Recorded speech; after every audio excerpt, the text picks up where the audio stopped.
자, 남은 문제 숙제 집에서 해오시고요. 저기 모르는 거는 꼭 체크해서 가져오시고 맨 뒤에 답지 있으니까 채점까지 해오세요. 해오시고 모르겠는 거 체크해서 가져오시고. 자, 넘어가서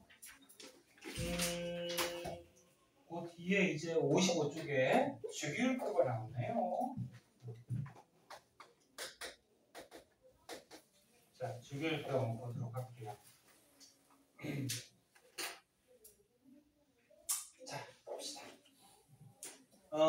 주기율표가 너는 화학에서 가장 기본 원소들을 이렇게 어떤 성질에 따라서 표를 만들어 놓은 건데, 맨 처음에 주기율이라고 있어요. 주기율. 주기율의 뜻이 뭐냐면은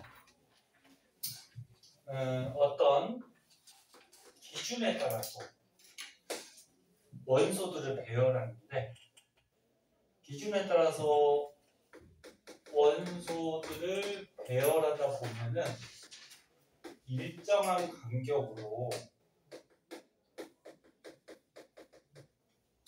성질이 비슷한 원소가 막 나타나요. 이런 성질을 주기율이라. 다시 한번 얘기할게요. 어떤 기준에 따라서 원소를 배열하다 보면은 일정한 간격으로 성질이 비슷한 원소가 나타나는 현상을 주기율이라고 해요. 그럼 현재 너네 그 맨 밑에 주기율표가 나와 있는데, 현재 사용하는 주기율표는 누가 만든 걸 사용하고 있을까? 혹시 과학자 이름 알아요? 모즐리. 모즐리라는 과학자가 있는데, 모즐리예요, 모즐리. 모즐리라는 과학자에 의해서 현재 전 세계적으로 이 주기율표를 사용하고 있어요. 근데 이 과학자는 모즐리라고 쓴 것 같다. 모즐리예요, 모즐리. 과학에서 뭐 과학자 이름은 그렇게 중요하진 않지만 알아두면 좋죠. 모즐리. 이 과학자는 어떤 기준에 따라서 원소들을 배열했냐면, 원자 번호 순서대로 원소들을 배열했어요. 근데 원자 번호는 우리가 앞에서 배웠는데 뭐 가지고 매겼냐고? 양성자수. 근데 원자라 그러면 중성이죠. 중성이니까 플러스 D는 양성자하고 마이너스 D는 전자 숫자가 같죠. 그래서 양성자 숫자나 전자 숫자 가지고 원자 번호를 매겨요. 그치? 근데 원자 번호 순서들은 쭉 배열하니까 일정한 간격, 8번째 간격으로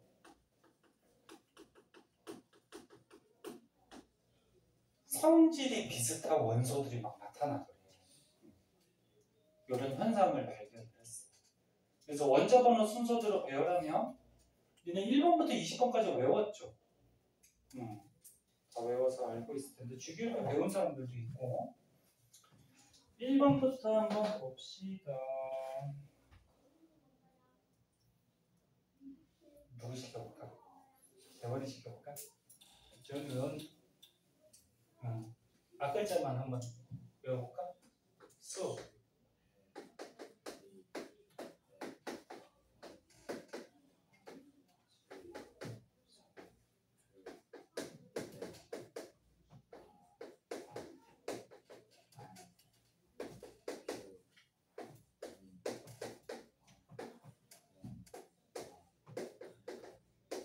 이렇게 되죠?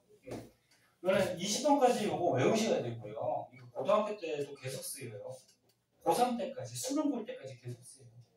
그리고 대학교도 과학하고 좀 관련된 과를 가면은 계속 쓰이는 거니까 20번까지 꼭 외워두시고, 어떤 사람들 보니까 맨 끝에 19번하고 20번 헷갈려하는 사람이 있던데, 맨 끝에가 칼칼인데 칼슘이 맨 끝에야.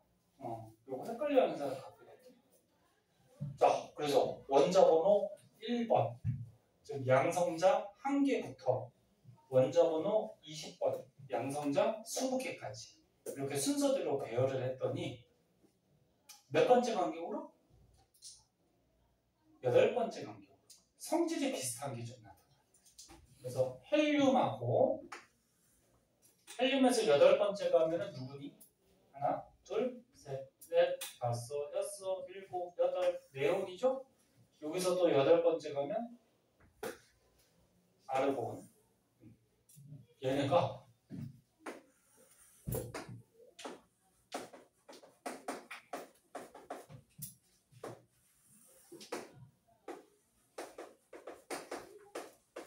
성질이 좀 비슷해요. 그래서 니네 잘하기 때문에 앞에서 한번 배웠을 텐데 헬륨, 네온, 아르곤 얘네들을 묶어서 이름을 정했거든. 비활성기체. 너네 주기율표 한번 배운 적 있니? 비활성기체라 그래서 얘네들은 아까 처음에 이온결합할 때도 잠깐 얘기했듯이 안정한 애들, 반응을 잘 안 하는 애들이거든. 그러면 마찬가지. 요 옆에 있는 요 리튬 하고 8번째가 나트륨, 또 8번째가 칼륨. 얘네들도 성질이 좀 비슷해요. 얘네들을 묶어서 또 이름을 정했거든. 조금 이따 쓰겠지만 알칼리 금속이라고 들어봤어? 알칼리 금속이라고 하고, 그 다음에 뭐 다른 것들도 8번째 간격으로 성질이 비슷한데 얘 플로린, 염소 얘네들도 성질이 비슷한데 얘네들도 묶어서 할로젠 원소. 다 하네. 뭐 그렇게 얘기해요. 조금 이따 써줄 거야.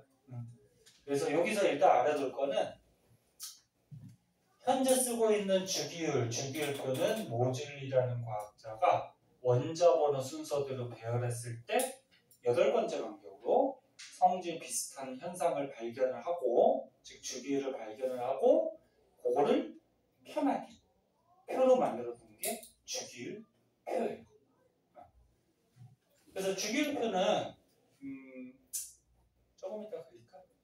그거고, 그리고 모줄리 전에 이제 여러 과학자들이 이런 원소들에서 어떤 주기율을 발견하기 위해서 노력들을 했거든. 그래서 그 노력한 것들이 앞에 써 있어요. 맨 처음에 책에 라부아지에라고 나오는데 얘는 뭐 그렇게 중요하진 않는데 참고서 한번 보세요.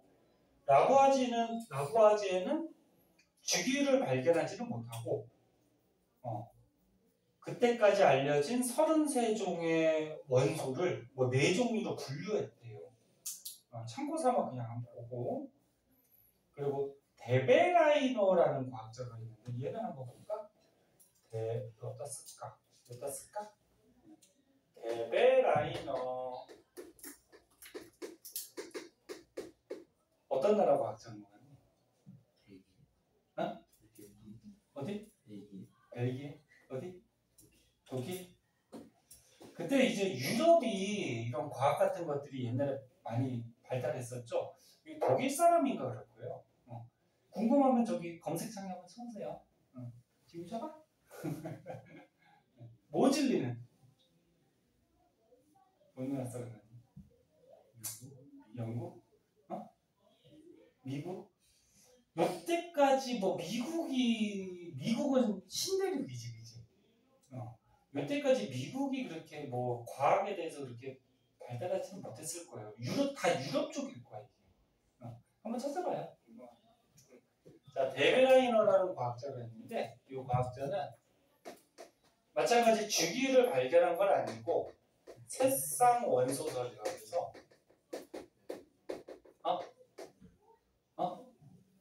왜? 새쌍 원소설이라고 해서 이게 뭐냐면 성질이 비슷한 원소를 3개씩 묶었어요. 그냥 3개씩 묶어놓은 사람이에요. 그래서 뭐 대표적으로 리튬, 나트륨, 칼륨 얘네들이 성질이 비슷해요. 그래서 이렇게 성질이 비슷한 거를 이렇게 3개 묶었어. 리튬 몇 번? 3번. 나트륨이 11번. 칼륨은 19번. 얘가 8번째 간격이지, 그치? 이렇게 성질 비슷한 거를 3개씩 묶은 과학자다.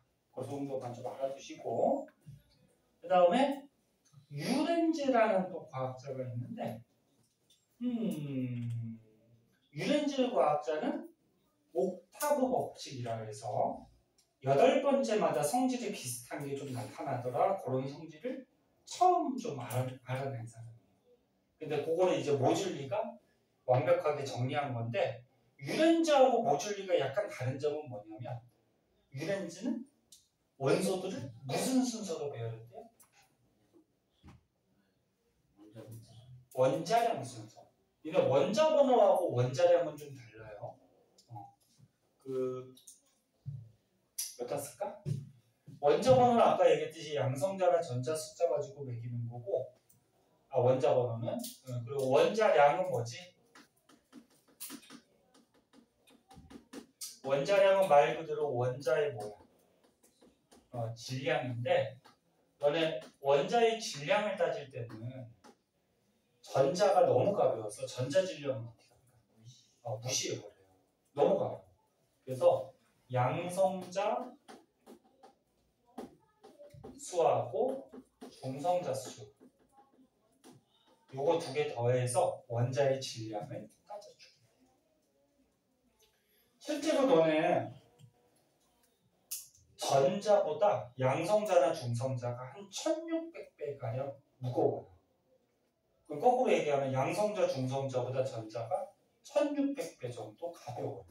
그러니까 전자는 너무 가벼워서 무시해버려요. 그래서 뭐 예를 들어서 탄소가 있대요. 탄소가 몇 번? 몇 번? 6번? 그러면 탄소가 6번이라는 거는 양성자가 몇 개? 6개? 그러면 전자도 몇 개? 6개? 중성이니까 플러스 마이너스 개수 똑같아야 되죠? 근데 일반적인 탄소는 원자량은 12를 갖거든. 그래서 너는 쓰는 위치가 있어. 원소 기호 왼쪽 밑에는 뭘 써요? 원자 번호를 써줘. 쓰는 위치가. 그리고 왼쪽 위에는 뭐 써요? 원자량을 써요. 그러면 탄소가 일반적인 탄소는 원자량이 12인데 선생님이 일반적이라고 얘기하는 이유는 탄소도 원자량이 12가 아닌 애들이 있어. 13짜리도 있고 막 그러거든. 양은 적지만. 그걸 나중에 배울 거야. 동위원소라고 들어보면. 동위원소라고 해서 같은 종류의 원소인데 원자량이 조금 다른 원소들을 동위원소라고 해요. 나중에 한번 또 할 거고. 원자량이 10이니까 중성자 개수는 몇 개는? 6개죠. 왜? 양성자하고 중성자 합해서 원자량이니까. 그래서 너네 이렇게 원소 기호에다가 원자 번호하고 원자량만 딱 써놓으면은 얘네들의 원자 안에 들어있는 입자들의 개수를 알 수가 있어요. 하나만 더 해볼까? 누구 해볼까? 염소가 몇 번? 17번. 근데 염소도 원자량이 35짜리도 있고 37짜리도 있어요. 근데 35짜리를 예를 들어보자. 그럼 얘 양성자 몇 개? 양성자 17번이니까 17개죠. 그럼 중성자 몇 개? 18개. 양성자, 중성자 합해서 원자량이 돼야 되는 거니까, 그치? 그럼 전자는 몇 개? 17개죠. 중성이니까 원자는 이렇게 되는 거지, 그치? 그래서 앞으로 이렇게 원자 번호하고 원자량 왼쪽에다가 쓰게 되는데 저것만 보면은 이 원자 안에 들어있는 입자 개수를 전부 다 고를 수 있어야 되고요. 그런데 다시 한번 얘기할게요. 유렌즈라는 과학자는 8번째마다 성질이 비슷한 게 나타난다는 것을 알아냈는데 모질리도 8번째라고 했죠. 근데 차이점은 뭐라고? 유렌지는 원자 번호 순서가 아니고 무슨 순서? 원자량 순서. 질량 순서대로 배열을 해요. 그랬는데 질량 순서대로 배열을 하다 보면은 대체로 8번째마다 성질이 비슷한 게 나오긴 나와요. 근데 군데 안 맞는 것들이 있어요. 약간. 그래서 그걸 보완해서 마지막으로 모듈리가 원자 번호 순서대로 배열한 거고 원자 번호 순서대로 하다 보니까 8번째 강도로 딱딱 맞더라 그런 얘기예요. 그래서 현재 쓰고 있어요. 그 다음에 또 한 가지 알아둬야 될 거는 멘델레예프라는 과학자가 있어요. 멘델레예프 얘는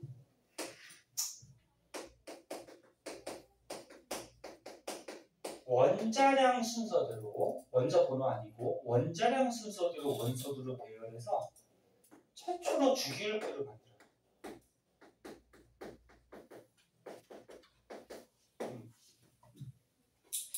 그래서 최초로 표를 만들었다 그래서 조금 알아두셔야 되고 근데 얘도 원자량 순서니까 중간중간에 조금 안 맞는 것들이 있었어요. 그래서 그걸 보완해서 마지막으로 모듈리가 만든 걸 현재 쓰고 있다.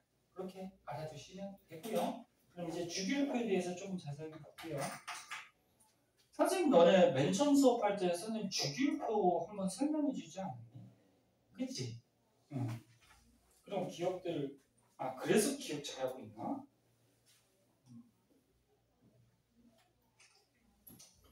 자, 주기율표는 중요하니까 다시 한번 보도록 할게요. 그때 선생님 어디까지 설명했더라? 다 설명해줬나 어떤지 모르겠다. 너네가 중간고사 전에 해가지고 오래돼가지고 선생님도 기억이 가물가물하네. 아이고.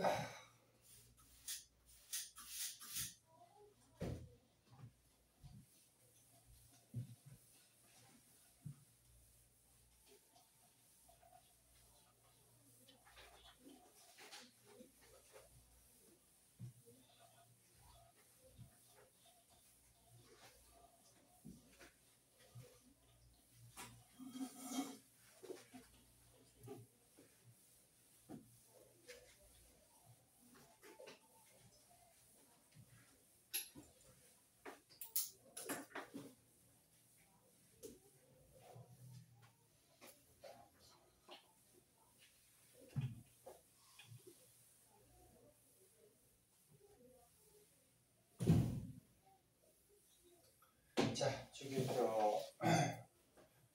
자, 주기율표에서는 이제 세로줄이 있고 가로줄이 있는데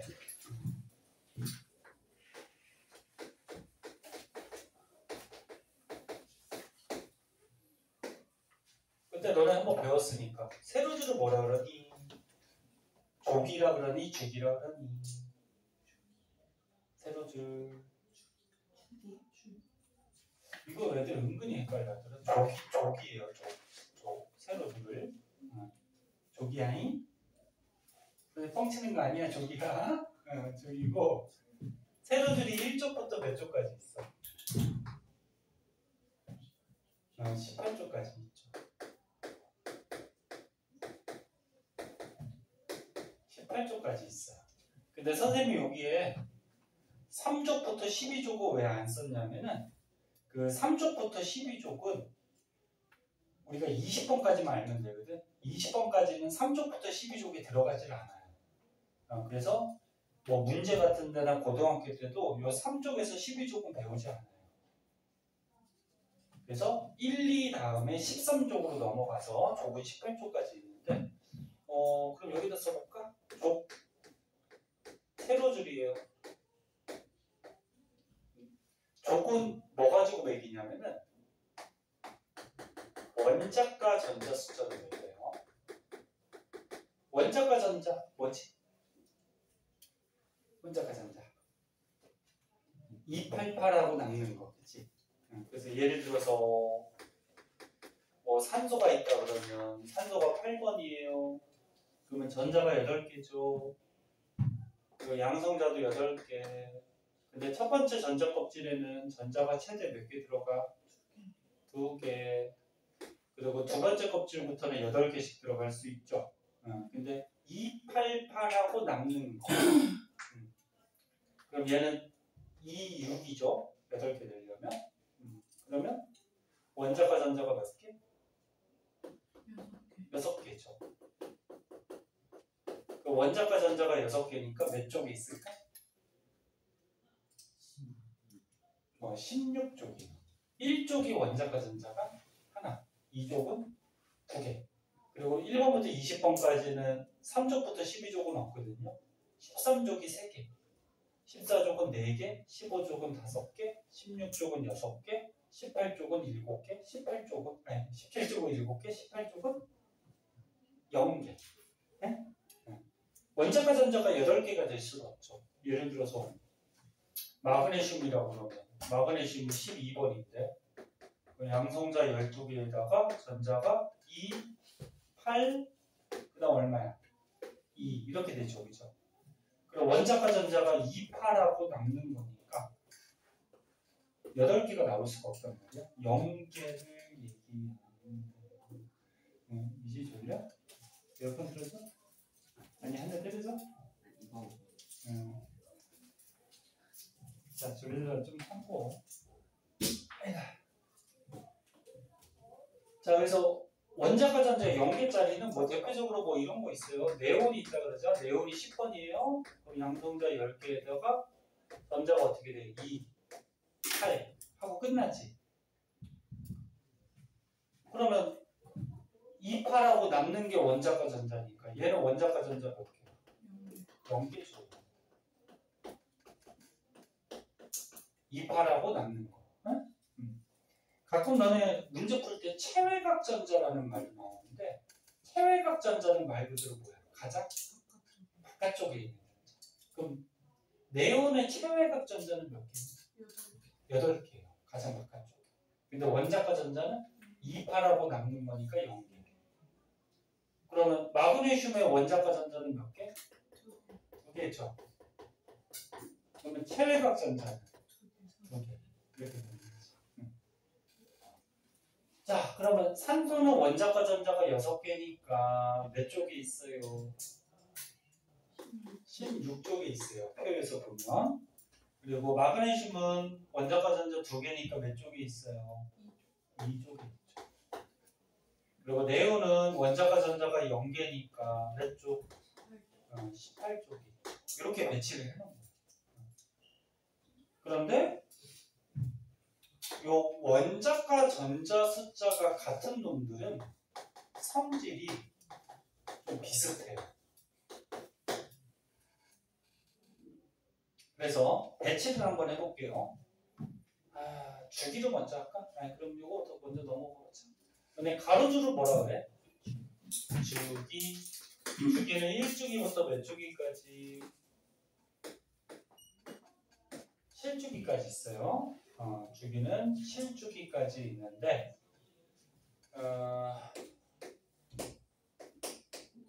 주기 가로줄. 주기는 뭐 가지고 매긴 거죠? 전자 껍질수로 매겨요. 전자 껍질수. 응? 그러면 산소는 전자 껍질이 몇 개니? 껍질이 2개죠. 그럼 몇 주기? 2주기. 마그네슘은 전자 껍질이 3개죠? 몇 주기? 3주기. 네온은 전자 껍질이 2개니까 2주기. 이렇게 매깁니다. 네? 전자 껍질수. 그럼 여기다 한번 배치해보자. 산소는 16쪽이에요. 여기 16쪽이에요. 근데 전자 껍질이 몇 개? 6개. 아니, 전자 껍질이 2개니까 몇 주기? 2주기. 그러면 16쪽에 2주기 여기에 산소가 배치가 되는 거예요. 네? 그러면 마그네슘은 2족이죠? 그리고 3족이야.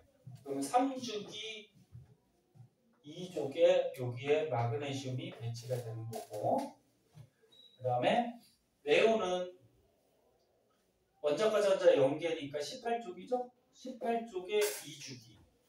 18쪽에 2주기, 여기에 네온이 이렇게 배치가 된다. 네? 자, 이런 식으로 해서 배치를 해놓은 게 주기일 건데, 그래 1번부터 배치 한번 해보자. 수소. 수소는 전자 하나니까 원자과 전자 하나 1조, 전자 껍질 하나죠. 그 다음에 헬륨. 헬륨은 첫 번째 껍질에 전자 2개니까 원자과 전자 0개, 그럼 18쪽이죠? 그리고 껍질은 하나, 그치? 그 다음부터는 차곡차곡 넣어주면 돼요. 수, 헬만 맨 끝으로 가고, 그 다음에 리, 배, 붕, 탄, 질산, 풀대, 남아, 알규, 인황, 염화, 칼 해서 20번까지. 네? 이렇게 배치할 줄 아셔야 돼요. 주의할 거는 3족부터 12족은 없어요. 네? 없어요. 이렇게 얘기하는데도 문제 풀 때 보면 네? 또 틀리는 사람이 있어요. 그러면 알루미늄은 전자 껍질이 몇 개? 3개. 껍질이 3개야. 그리고 원자과 전자가 몇 개? 3개. 이렇게 되는 거지. 네? 그래서 알루미늄은 13번이죠. 그 양성자 13개에다가 전자가 2, 8, 3, 그리고 원자과 전자 3개, 그러면 13조, 전자 껍질 1개, 2개, 3개, 그럼 3주기 이렇게 배치하는 거예요. 됐죠?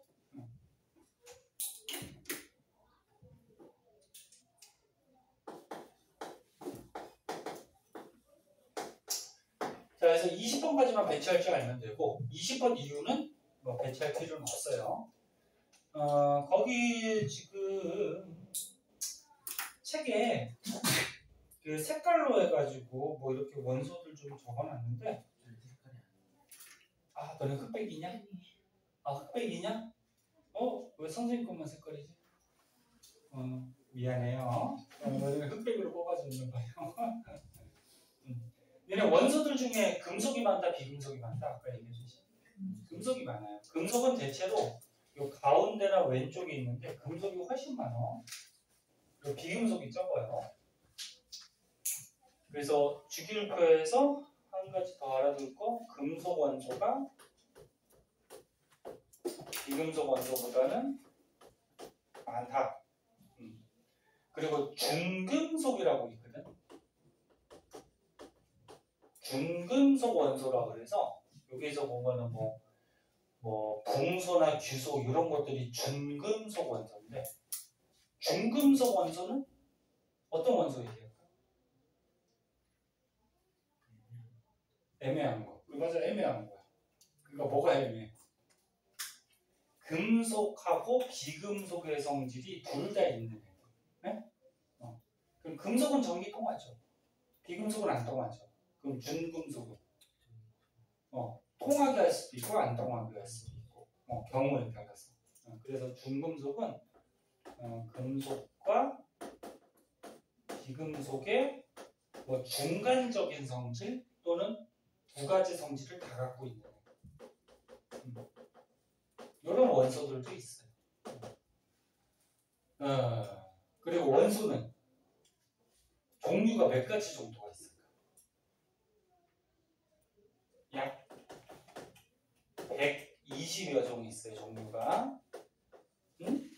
뭐 한 118가지. 책마다 좀 다른데 120여 종. 뭐 이 정도가 있고. 금속은 대부분 다 자연계에 존재하거든.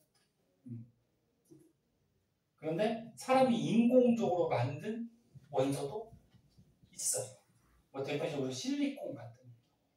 실리콘은 사람이 공업적으로 만든 거거든, 원소를. 실리콘이 이거야. 요즘에 뭘까? 실리콘. 규소 다른 말이 실리콘이에요. 네? 이거는 사람이 인공적으로 만든 거다. 근데 대부분 다 자연에 존재한다. 뭐 이런 것도 한번 봐두고. 자, 거기에서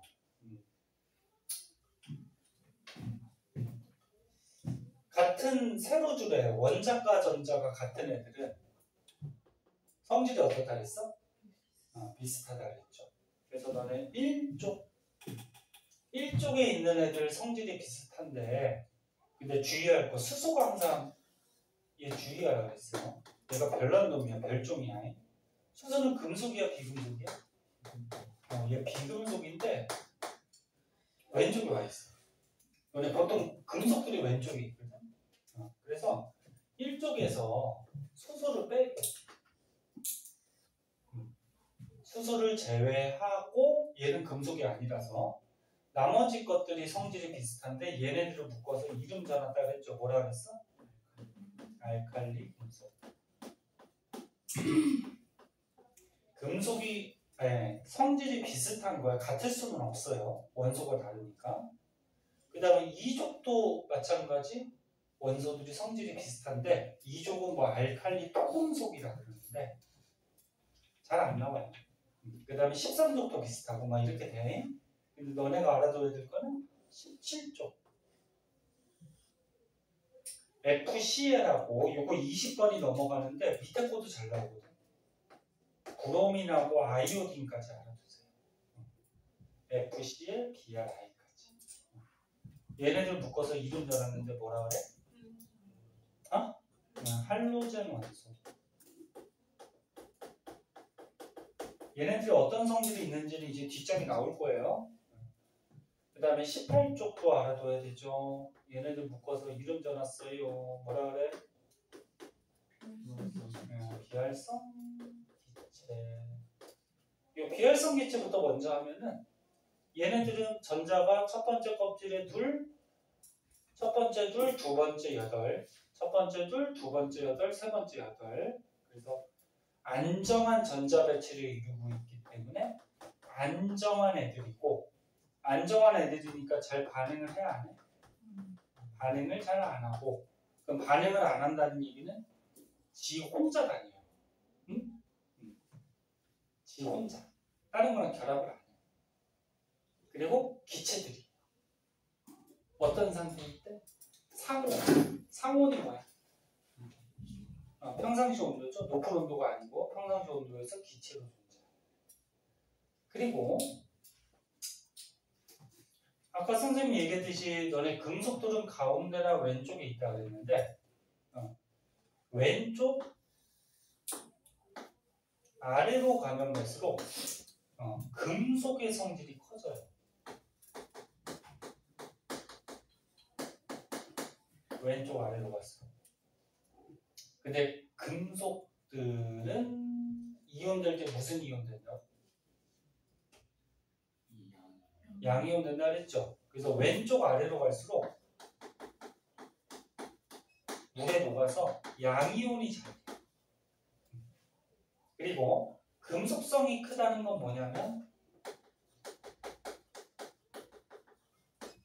왼쪽 아래로 갈수록 금속으로 다른 원소랑 반응을 잘한다. 그래서 다른 건 다 까먹어도 너네 주기율표에서 왼쪽 아래로 갈수록 반응을 어떻게 해? 잘해. 다른 원소. 그러면 너네 리튬, 나트륨, 칼륨은 알칼리 금속이라고 그랬는데 금속 중에 가장 왼쪽에 있죠. 가장 왼쪽에 있으니까. 다른 오른쪽에 있는 금속들보다 반응을 어떻게 해? 잘해요. 그 중에서도 누가 제일 잘할까? 요 써놓은 것 중에는 칼륨이 제일 잘해요. 그래서 이 알칼리 금속은 반응을 제일 잘하는 반응성이 큰 금속들이에요. 그래서 실제로 반응을 너무 잘해서 공기 중에 놔두면 산소랑 금방 반응해서 산화된다거나 또는 물에 빠뜨리면은 물에 닿자마자 막 펑 터지면서 막 불도 나고 연기도 나고 반응 굉장히 잘해요. 그래서 알칼리 금속은 위험해요. 너무 반응을 잘해서 좀 물 같은 거 예를 들어서 닿게 되면은 막 폭탄같이 터질 수가 있어요. 너무 잘해서. 그래서 이거 다룰 때는 조심해야 되고 그리고 과학실에 있는 화학약품은 함부로 만지거나 너네가 쓰면 안 돼요. 잘 알고 써야지. 자 그리고 18쪽은 아까 반응을 안 한다고 했고 18쪽 빼고 오른쪽 위로 가면 위로 갈수록 비금속들이 있는데 오른쪽 위로 갈수록 비금속성이 커져요. 근데 비금속은 물에 녹아서 양이온 된다, 음이온 된다? 음이온. 그래서 오른쪽 위로 갈수록 물에 녹아서 음이온이 잘 돼요. 그리고 오른쪽 위로 갈수록 반응성이 커지는데 선생님 왼쪽 밑으로 갈수록 반응성이 커진다며요. 그럼 오른쪽 위로 가면 반응성이 작아지는 거 아니에요? 그게 아니고 왼쪽 밑은 금속들이 있죠. 그러니까 왼쪽 밑으로 갈수록 금속들이 반응을 잘한다는 얘기고 오른쪽은 비금속들이 있지. 그 오른쪽 위로 갈수록 비금속들이 반응을 잘한다. 그러면 17쪽 얘네들이 어때? 가장 오른쪽에 있죠. 그럼 비금속 중에 반응을 어때? 가장 잘하고 이거 써준 것 중에는 누가 반응을 제일 잘해? 플루. 응? 플루. 이렇게 되죠. 그래서 할로젠 원소는 반응성이 어떤 거? 큰 비금속이 되겠어요. 그래서 우리가 알아둬야 될 거, 알카리 금속, 반응을 잘하는 금속, 할로젠 원소, 반응을 잘하는 비금속, 비활성 기체, 반응을 잘 안 하는 기체, 비금속. 네? 이렇게 세 가지 정도만 잘 알아두시면 될 것 같아요. 이 정도. 주기율표에서 뭐 추가적으로 조금 더 알아야 될 것들이 있긴 한데 일단 너네 과정에서는 이 정도만 알아두시는 게 좋을 것 같고요.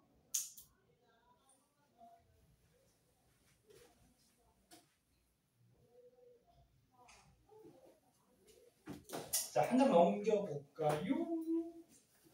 너네 게 흑백이구나. 왜 선생님처럼 가야지. 자, 56쪽에 보면은 선생님 얘기했던 것들이 뭐 이렇게 나와 있는데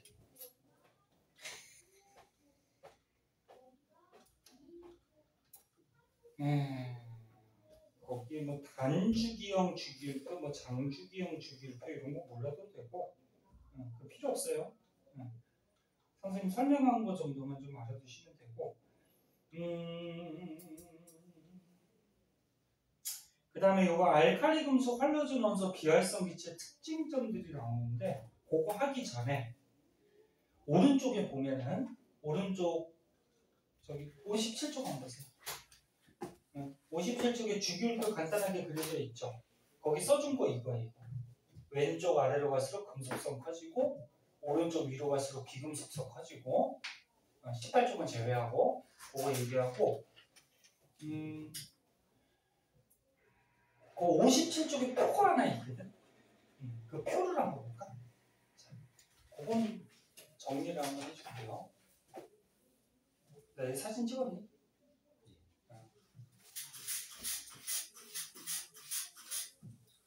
자, 그거를 정리를 한번 해볼게요.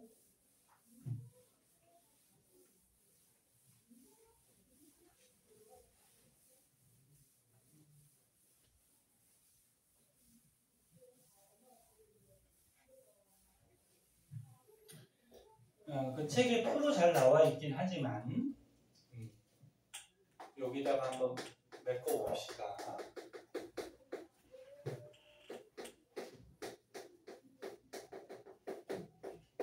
첫 번째가 뭐가 나와? 위치, 그 다음에 상태,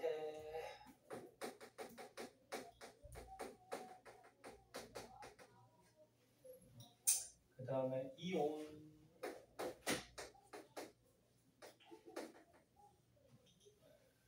그 다음에 열, 전기, 전도성,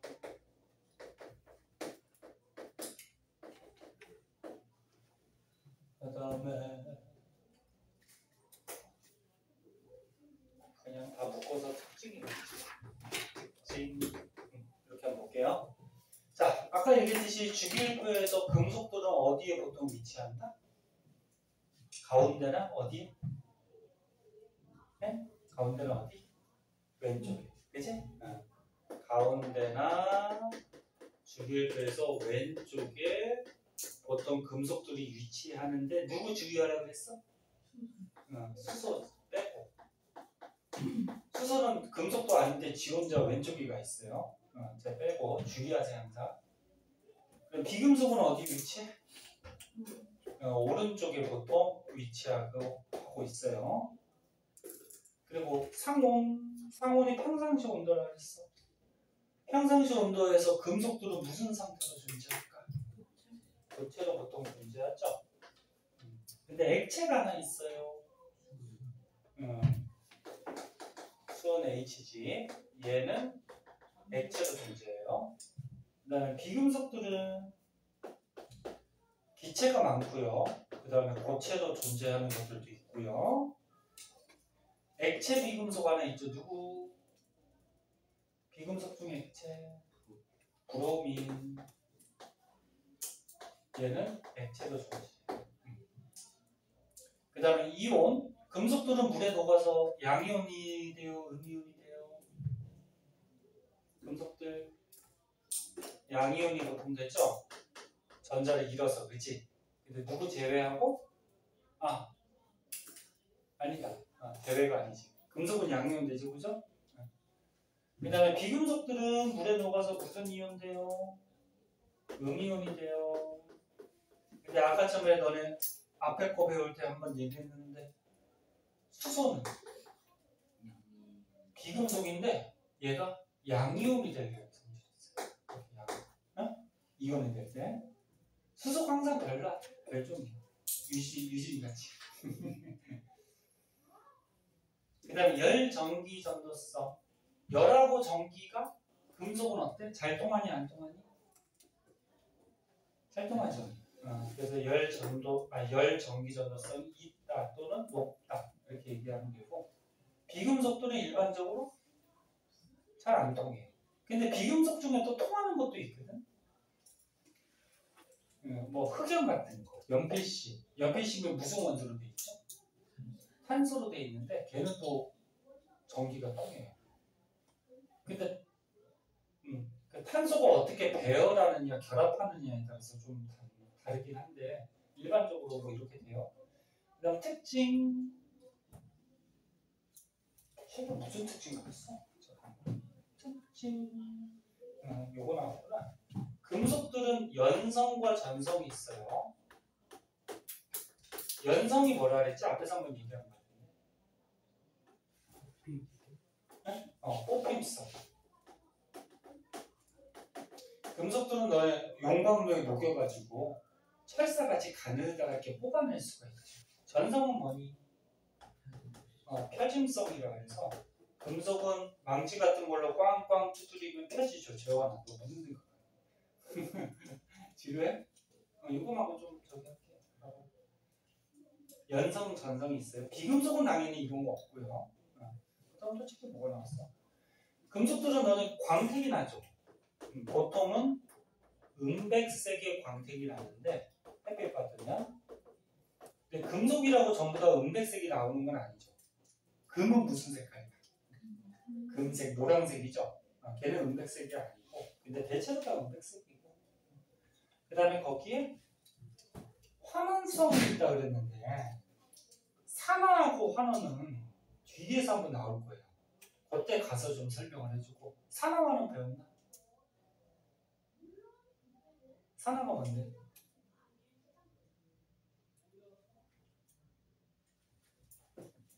산화환원이 뭐 산소 가지고 산화환원을 따질 수가 있는데 전자 가지고 일반적으로 따지는 경우를 생각해보자. 산화는